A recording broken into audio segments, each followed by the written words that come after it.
You're born in 100 BCE, right in the heart of ancient Rome, and lucky you, you're part of the gens Julia.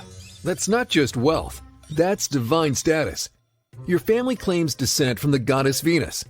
In Roman society, you're basically the Kardashians of ancient politics, powerful, famous, and constantly being talked about. But lately, your family's been slipping, the money's drying up, and your political power is basically running on nostalgia. And in Rome, politics is money. If you're not winning elections or climbing ranks, you're not eating well, metaphorically and literally. Your dad? He's a big shot, governor of the Asia province. Before that, he was a praetor. Sounds impressive, but it's kind of like getting silver at the Olympics. Nice, but everyone's still asking why you didn't get gold.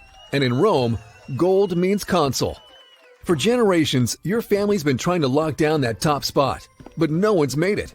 You're supposed to change that. You grow up hearing the legends of your ancestors, heroes, generals, politicians, all that good stuff. And somewhere along the way, you decide, yeah, I'm gonna be that guy. The one who brings the Julii back into the spotlight. It's a massive goal, sure, but you've got the ambition, and more importantly, you've got rich parents. They get you the best classical Roman education money can buy, which, by the way, is not cheap. While other Roman kids are chasing rats or working fields, you're studying philosophy and practicing speeches. Because in Rome, words can kill just as fast as weapons, and you're gonna need both. Then it happens. You get the news. Your father's dead. You're 15, and just like that, your sponsor, protector, and biggest safety net is gone. But don't panic. Turns out your dad wasn't just influential, he was loaded. He leaves behind a hefty inheritance, and your mom steps up to take care of things. So, no, you're not getting kicked out of a Roman prep school anytime soon. You did have an uncle, though.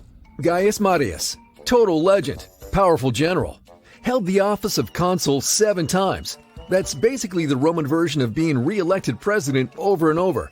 He was the one you looked up to the most. But yeah, he also died last year. So now, it's just you. So now, guess what? You're now the man of the house, at 15. And your job? Keep the house of Julii from collapsing in on itself. But you're not just sitting around crying into your toga. At 16, you get married. Her name's Cornelia Cinna. No, not for love. This ain't a Disney movie. It's a strategic alliance. Cornelia is the daughter of your late uncle's powerful ally.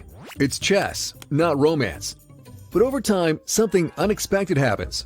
You actually start loving Cornelia. Oops.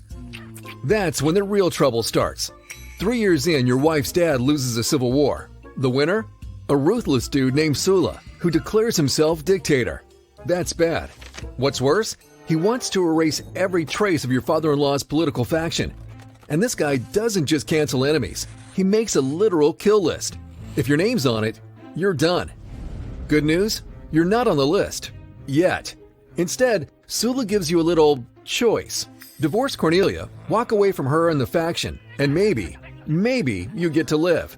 Stay with her? Well, then you're gonna want to start writing your own name on that death list. And here's the kicker. You could walk away. This wasn't a love match, remember? But now it is. And leaving her? That's betrayal. Not just of her, but of your uncle's legacy, your dream, your future. So naturally, you tell Sulla to shove his options where the sun doesn't shine. Not your smartest move. He officially puts your name on the list. Congratulations, you're now a wanted teenager in Rome. You're only 18, no army, no backup, so you do what any halfway sane person would. You run. You vanish into the Roman countryside, sleeping with one eye open, constantly on the move. Sulla's men are everywhere, hunting you like it's a sport.